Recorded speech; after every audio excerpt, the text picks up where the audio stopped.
అనుకోండి, పెద్దవాడి విధంగా చేస్తున్న మిగతా ఇద్దరు పిల్లలు కూడా వెల్ ఎడ్యుకేటెడ్ గా అవుతున్నారు, చదువుకుంటున్నారు. అక్కడ కుటుంబం బాధ్యత ఏ విధంగా అవుతుంది? పేరెంట్ ముగ్గురు ఒకే విధంగా పెంచుతున్నారుగా. కానీ ఆ వ్యక్తి యొక్క మెంటాలిటీ ఆ విధంగా తయారవుతోంది. వాళ్ళు తిరిగే ఫ్రెండ్స్ వల్ల కావచ్చు, వేరే కావచ్చు, అలవాట్ల వల్ల కావచ్చు. ఎందుకు ఆ మైండ్ సెట్ చేంజ్ అవ్వాలంటే ఏం చేయాలి మేడం? ఇక్కడ ఏ వ్యక్తి పర్సనాలిటీ అయినా ప్రభావితం చేసేవి బయాలజికల్ గా, సైకాలజికల్ గా అండ్ ఆల్సో సోషల్ గా.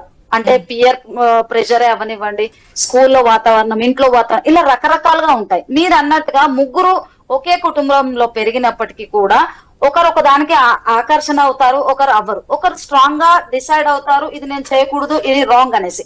కానీ కొంతమంది సెల్ఫ్ కంట్రోల్ చేసుకోలేని వాళ్ళు ఉంటారు. ఏది రైట్, ఏది రాంగ్ అని మెంటల్లీ ఆలోచించుకోలేని వాళ్ళు ఉంటారు. అండ్ అడాలసెన్స్ ఏజ్ లో అసలు బ్రెయిన్ అనేది పూర్తిగా డెవలప్ అవ్వదు. రాంగ్ రైట్ లు వాళ్ళు డిసైడ్ చేసుకునే స్టేజ్ వాళ్ళకు ఉండదు. ఎస్పెషల్లీ ఈ బాబు విషయానికి వచ్చేటప్పటికి. సో పెద్దవాళ్ళు నేర్పించినప్పటికీ ఎవరు ఎలా ఉన్నారని పేరెంట్స్ కి బాగా తెలుస్తుంది. సో ఫోకస్ చేయాలి వాళ్ళ పైన, ఎవరి బిహేవియర్ ఎలా ఉంది, ఎవరి పైన ఎక్కువ శ్రద్ధ చూపించాలి. ఈవెన్ టీచర్స్ అయినప్పటికీ కూడా స్టూడెంట్స్ అందరూ 30-40 ఉంటారు, కానీ అందరి రిజల్ట్స్ ఒకేలా ఉండవు. బికాస్ ఆఫ్ వాళ్ళ మెంటల్ స్టెబిలిటీ, వాళ్ళు ఎలా strengths ఉంటాయనేసి.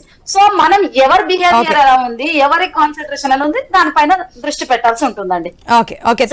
Thank you so much. ఏదైనా కావచ్చు, ఒక విషయం జరిగినప్పుడు ఆ కుటుంబంది ఎంత బాధ్యత ఉంటుందో సమాజానికి కూడా అంతే బాధ్యత ఉంటుంది. ప్రతి ఒక్కరు నడుము బిగించినప్పుడు ఇటువంటి ఘటనలు మరొకసారి మనం వెలుగు చూడకుండా ఉండే అవకాశం కూడా ఉంటుంది. పేరెంట్స్ కూడా ఇంటి దగ్గర పిల్లలు ఏం చేస్తున్నారు, ఏం